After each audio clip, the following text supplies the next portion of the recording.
ఆలగడ్డ పరిధిలో ఎవరైనా ప్రభుత్వ భూములు, కాలువలు, కెనాలు కబ్జా చేసి కట్టిన వారి ఉంటే ముందు హెచ్చరిస్తున్న మొత్తం కూల్చివేయండి. లేదంటే అధికారులు వస్తారు. వారే మీపై యాక్షన్ తీసుకుంటారు. ఏ పార్టీ వారైనా, ఎంతటి వారైనా సరే వదిలే ప్రసక్తి ఉండదు. సరైన ఆధారాలు లేకపోతే ఖచ్చితంగా కూల్చేస్తాం. వరద బాధితుల కోసం సహాయకులు ముందుకు రావాలి. ఈ రోజు అక్రమ కట్టడాలు ఒక లేడీ ఎంఆర్ఓను బెదిరించి వెనక్కు పంపించేశారంట. ఇది మంచి పద్ధతి కాదు. గవర్నమెంట్ అధికారులు తమ పని తను చేసుకొని పోతుంది. అది ఏ పార్టీ వాళ్ళైనా సరే వదిలేది లేదని ఎమ్మెల్యే భూమా అఖిలప్రియ తెలిపారు.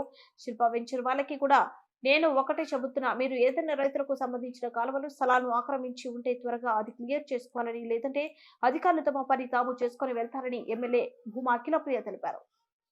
రాయలసీమలో మనకేంటి నీళ్లు, రైతులకు సాగునీళ్లు.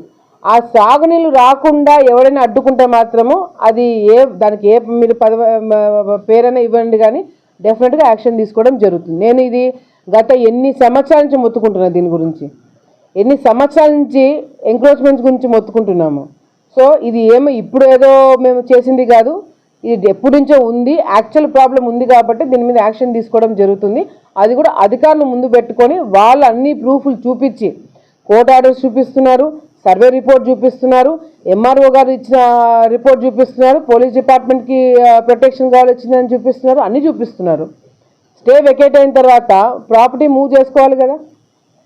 ఈరోజు కాకపోయినా రేపైనా అధికారులు వచ్చి కొడతారని ఇంగిత జ్ఞానం ఉండాలి కదా. స్టే వెకేట్ అయిందంటే అర్థమైంది, వచ్చి ఏదో ఒక రోజు కొడతారని, ఆ గోడను పగలు కొడతారు. ఎంక్రోచ్మెంట్స్ ఏదైతే కేసీ కెనాల్ మీద కట్టిన గోడ ఏదైతే ఉందో తీసేస్తారని, ఈరోజు కాకపోతే రేపన్నా తీస్తారని ఆలోచన వాళ్ళకు ఉండాలా. ఈరోజు వచ్చి హడావిడి చేస్తే ఎట్లా? సో ఇవన్నీ కూడా రూల్స్ ప్రకారం చాలా కరెక్ట్గా ఎక్కడ డీవియేట్ కాకుండా చేయడం జరుగుతుంది. దేనికైనా ఒక పద్ధతి ఉంటుంది.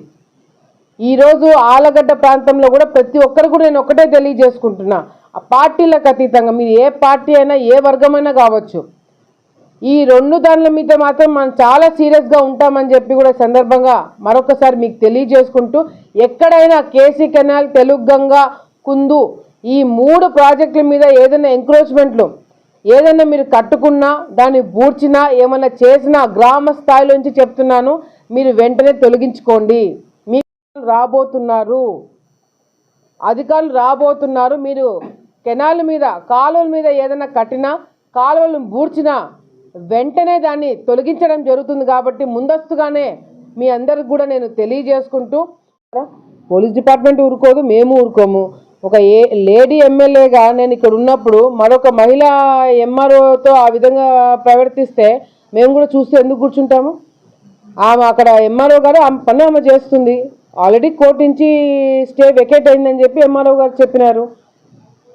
రేపు పొద్దున శిల్ప వెంచర్లో కూడా డెఫినెట్గా మేము కొట్టబోతున్నాము. నేను ముందుగానే చెప్తున్నాను, అక్కడ ఎంక్రోచ్మెంట్స్ ఉంటే మీరు వెంటనే తీసుకోవాల్సిన అవసరం ఉంది. కేసీ కెనాల్కి నీళ్ళు రావాలా వద్దా? ఆ రోజు మీడియా మిత్రులు మీరందరూ చూస్తున్నారు, ఏ విధంగా డిజైన్ మార్చేసి రైతులకు నీళ్ళు రాకుండా చేశారని మీడియా మిత్రులు అందరూ చూస్తున్నారు. ఒక లేడీ ఎంఆర్ఓని పట్టుకొని ఇష్టం వచ్చినట్టు మాట్లాడితే అందరి ముందర ఆమెకి ఇబ్బందికరంగా ఉండదా? ఆమె ఇబ్బంది పడదా? ఒక మహిళని ఆ విధంగా మీరు ఇది చేస్తే రేపు పొద్దున దానికి తగినట్టుగానే మీ మీద యాక్షన్ ఉంటుంది. దానికి కూడా ప్రిపేర్ అయి ఉంటే బాగుంటుంది.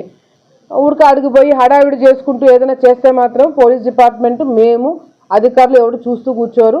డెఫినెట్గా ఇది ఎవరైనా సరే, ఏ పార్టీ వాళ్ళైనా సరే రేపు పొద్దున చర్యలు ఉంటుంది. రేపు పొద్దున నన్ను క్వశ్చన్ చేయండి, నేనేమి మా పార్టీ వాళ్ళకైతే కేసీ కెనాల్ రాసి పెడతామని ఏం లేదు కదా. ఎవరైనా రైతులకు ఇబ్బంది చేసే వాళ్ళు ఎవరైనా ఉంటే మాత్రం డెఫినెట్గా ఎవరి మీదైనా సరే యాక్షన్ తీసుకోవడం జరుగుతుంది.